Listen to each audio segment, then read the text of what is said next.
Menos mal.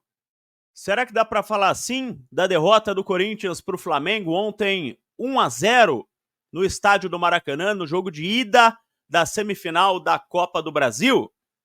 Bem, vamos lá, esse é mais um Papo Reto com a Fiel. Você está aqui no canal do Time do Povo, eu sou o Marco Belo e vou falar sobre o Esporte Clube Corinthians Paulista, o Coringão, o time do povo, que ontem perdeu por 1-0, gol do Alexandro, depois que o Flamengo perdeu vários e vários gols. Ou que o goleiro Hugo Souza, que pertence ao Flamengo, está emprestado ao Corinthians até o dia 10, pelo menos, desse mês, salvou o Corinthians, operou pelo menos 3 milagres. Aliás, o Hugo Souza, que teve que ouvir do, digamos, arrogante dirigente do Flamengo, Marcos Braz, que ele não era um goleiro do nível do Flamengo. Aí ele provou em campo, fazendo defesas excepcionais. Se não é o Hugo Souza, o Corinthians já tinha tomado uns 2, 3 gols logo de início, e aí já era, tinha acabado tudo, a Copa do Brasil seria passado para o Corinthians. O Ramon Dias e o Emiliano Dias, a dupla que treina o Corinthians, eles pensaram o quê? Em poupar jogadores para o jogo de sábado contra o Internacional pelo Campeonato Brasileiro. Até aí tá tudo certo, o Campeonato Brasileiro é mesmo prioridade para o Corinthians tem que sair da zona de rebaixamento. Entre perder por 1-0 para o Flamengo e perder por 1-0 para o Inter, perder por 1-0 para o Flamengo, porque dá para reverter. Perder por 1-0 para o Inter vai ser terrível, não dá nem para empatar com o Internacional no sábado, o Corinthians tem que ganhar do Internacional sábado na Neoquímica Arena de todo jeito, se quiser sair da zona de rebaixamento do Campeonato Brasileiro, se quiser manter as chances de não cair. Então, pensar em poupar alguns jogadores mais desgastados, tudo bem. Só que o esquema tático utilizado pelo Ramon Dias e pelo Emiliano Dias foi um esquema tático suicida. Eu, Marco Belo, defendo que o Corinthians entre com Igor Coronado e Rodrigo Garro jogando juntos. Em um jogo em casa, em que o time precisa ganhar contra um time que vai se defender e que o Corinthians precisa ter a bola. Aí você põe 2 jogadores habilidosos para tocarem a bola ali, fazerem jogadas pelo meio. Num jogo contra o Atlético Paranaense, contra um Ceará, contra um Bahia, contra um Vitória, um Juventude, não contra o Flamengo no Maracanã, no jogo de ida da semifinal da Copa do Brasil. Esse não é o momento de você entrar com 2 meias ofensivos e 2 volantes de marcação apenas, sendo um dos volantes, o Charles, com a clara intenção de marcar o lateral do Flamengo, Alexandro, que foi o cara que fez o gol. Porque o Fagner estava desgastado, ele só jogou porque está suspenso e não vai jogar no jogo de sábado contra o Inter, porque foi expulso contra o São Paulo. Então o Ramon pôs o Charles para ajudar o Fagner marcava o Bruno Henrique e o Charles marcava o Alexandro. Percebendo isso, o Felipe Luiz, técnico do Flamengo, espertamente mandou o Flamengo jogar por ali, porque viu que ali era o caminho, e ali o Flamengo criou quase todas as jogadas na primeira etapa. O Charles não marcou e não atacou, porque ele ficava tão preocupado em marcar o lateral do adversário, que também não ajudava no meio de campo.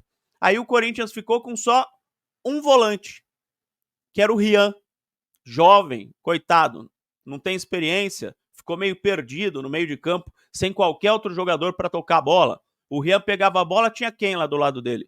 Tinha o Igor Coronado e o Rodrigo Garro, 2 jogadores que jogam do meio para frente. O Romero também era outro jogador desgastado, que só estava lá porque está suspenso e não enfrenta o Internacional, porque o Romero correu pra caramba contra o São Paulo, quando o Corinthians ficou com 9-11 no domingo, então estava fora da forma ideal, digamos assim. E o espanhol Héctor Hernández, vamos dizer, com todo respeito, e um poste é a mesma coisa, né? Então o Corinthians entrou de um jeito ali que parecia que o Ramon Dias falou assim pro Emiliano, vamos ser eliminado hoje? Vamos. Parecia isso no começo, né? É o que eu falei, poupar jogadores é uma coisa, agora entrar kamikaze contra o Flamengo é outra. No segundo tempo, ele viu que ia tomar uma sacola, que ia ficar feio para o Corinthians, aí colocou José Martínez, colocou o André Carrijo, deu uma arrumada no time, tirou o Igor Coronado, não sei se deveria tirar o Garro para poupar o Garro para o sábado, deixou o Garro em campo, mas foi uma escolha dele ali, porque o Garro marca um pouco mais.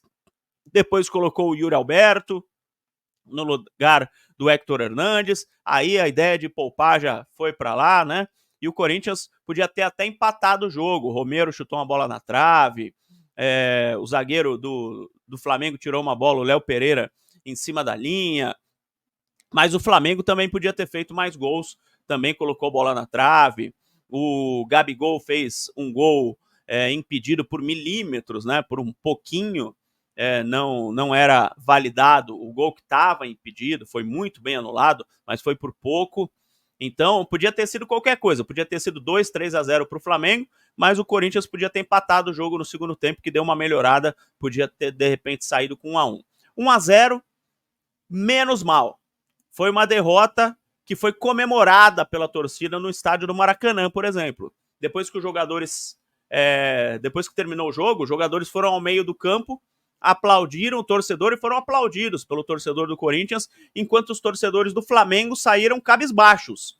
Isso mostra muito o que foi o jogo. O time que ganhou por 1-0 saiu cabisbaixo e o time que perdeu por 1-0 saiu quase que comemorando o resultado, porque dá para reverter tranquilamente no jogo de volta, que por enquanto está marcado para o dia 20, se o Corinthians não conseguir uma vitória no STJD. Agora é pensar o seguinte: jogo contra o Flamengo já foi, 1-0. Tentar reverter no jogo de volta, tentar vencer por 2 gols de diferença. Quantos jogadores destes que deveriam ter sido poupados para a partida de sábado tiveram que entrar e acabaram se desgastando mais do que deveriam?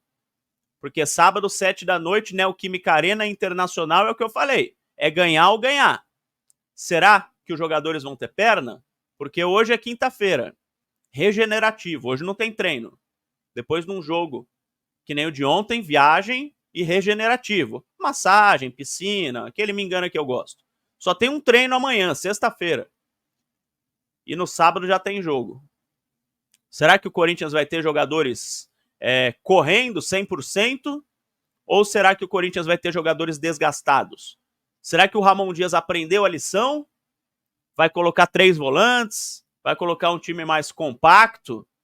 Vai tirar jogadores que eu nem citei aqui, Félix Torres, meu Deus do céu. Dá um chá de cadeira para ele, igual o Pedro Raul, que não tá sendo nem relacionado. Dá um chá de cadeira para ele. Manda sentar. Sabe quando você é criança que colocam você no cantinho ali de castigo, olhando para a parede? Tinha que fazer isso com o Félix Torres. O Charles, coitado, jogou mal, mas a função que deram para ele era uma função impossível de fazer. Outros jogadores também foram mal. O Héctor Hernandes perdeu um gol feito, mas também você vai cobrar o quê de um cara que não tem técnica para fazer isso, né? É igual você cobrar, sei lá, cobrar de um Fusca que sai voando, né? Não vai sair voando. É cobrar gol do Héctor Hernandes. Enfim, esse é o time do Corinthians que tem que comemorar. Infelizmente, é esse o momento hoje. Você pode até ficar bravo comigo, mas é o momento hoje. Comemorar que perdeu de pouco numa partida em que podia ter perdido de muito, porque entrou completamente errado em campo, e pensar se os jogadores estão bem para vencer o Internacional no sábado, que daí já dá para o Corinthians sair da zona de rebaixamento no sábado já, contra o Internacional, antes da parada da FIFA. Chance do Memphis Depay ser titular já, sábado, contra o Internacional, tá? Se você gosta dos conteúdos aqui do Papo Reto com a Fiel, segue o canal, deixa o like aqui, ajuda nós. Todo dia a gente está falando de Corinthians, de Esporte Clube Corinthians Paulista, o time do povo, beleza? Então um abraço e vai Corinthians!